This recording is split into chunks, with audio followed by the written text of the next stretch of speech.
महाकुंभ से पहले प्रयागराज में अचानक हड़कंप मच गया। खबर आई कि आतंकियों ने एक ट्रेन में लोगों को बंधक बना लिया है। आतंकी अपने मंसूबे पूरे कर पाते उससे पहले योगी ने महाकुंभ में उतार दिए कमांडो। एनएसजी कमांडो, एटीएस और प्रयागराज पुलिस फौरन एक्शन में आ गई।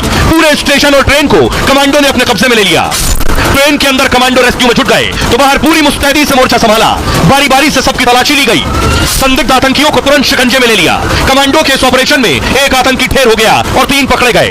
बाद में पता चला यह आतंकियों से निपटने का मॉकड्रिल था। मतलब यह महाकुंभ में कड़ी सुरक्षा व्यवस्था की वानगी थी और योगी के इंतजाम का ऐलान भी था। अगर महाकुंभ में कोई आतंकवादी आएगा तो वो जिंदा नहीं बच पाएगा। अब आपको बताऊं, महाकुंभ में जिस एनएसजी को लगाया गया है, एनएसजी खास ऑपरेशंस के दौरान ही तैनात की जाती है। ये है एनएसजी कमांडोज। ये एनएसजी कमांडोज महाकुंभ की सुरक्षा में लगे। महाकुंभ पर हमले की धमकी दी गई। इसके बाद सुरक्षा व्यवस्था बेहद चाक चौबंद है। महाकुंभ को 7 लेयर सुरक्षा व्यवस्था की गई है। आतंकी हमले को लेकर एटीएस जवानों ने मॉक ड्रिल किया। एनएसजी कमांडो भी स्पेशल हथियारों के साथ मौजूद है। एनएसजी को ब्लैक कैट कमांडो कहा जाता है क्योंकि ये काले रंग की वर्दी और हेलमेट में होते हैं, जिससे इनकी पहचान यूनिक और सबसे छिपी रहती है।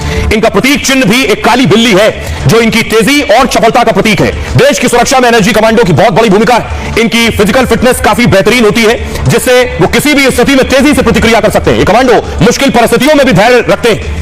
बिना डरे ये जवान अपने मिशन को अंजाम देते हैं। सेना, सीआरपीएफ, बीएसएफ से चुने सैनिक ही एनएसजी कमांडो बनते हैं। पहले से ही इन सैनिकों को कड़ी ट्रेनिंग मिली होती है। उसके बाद जब एनएसजी में आते हैं तो एनएसजी चयन प्रक्रिया से गुजरना होता है। फिजिकल फिटनेस, मेंटल स्ट्रेंथ और साइकोलॉजिकल टेस्ट होते हैं इनके।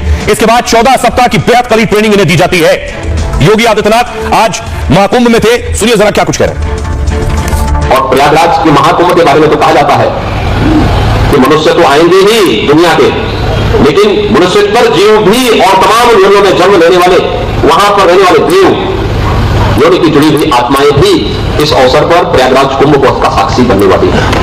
इसलिए प्रयागराज को उस भव्य रूप में प्रस्तुत करना, प्रयागराज को उस दिव्य रूप में रखना, स्वच्छ प्रयागराज की परिकल्पना को साकार करना, प्रयागराज को इस ऐतिहासिक अवसर पर उसी भव्यता के साथ प्रस्तुत करने में हम सब सफल होंगे। अब आपको दिखाते हैं महाकुंभ की कुछ अजब और गजब तस्वीरें।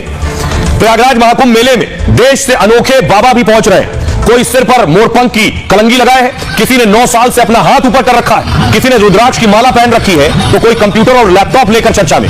सबसे पहले बात करते हैं एम्बेसडर वाले बाबा की। महंत राजगिरी नाग बाबा 35 साल से एक एम्बेसडर कार की सवारी कर रहे हैं। जहां भी जाते हैं अपनी एम्बेसडर कार से ही पहुंचते हैं और इनके खाने पीने, सोने और रहने की व्यवस्था भी इसी कार में, इसलिए इन्हें एम्बेसडर बाबा कहा जाता है। तो महाकाल गिरी बाबा 9 साल से अपना एक हाथ ऊपर उठाए हुए और 9 साल से यह हाथ ऊपर उठाए। इस हाथ में इनके नाखून उनकी उंगलियों से भी बड़े हो गए। महाकाल गिरी बाबा राजस्थान के जोधपुर के रहने वाले हैं। उंगलियों से लंबे नाखून वाले बाबा भी इन्हें कहते हैं। सुनिए क्या कहते हैं महाकाल गिरी।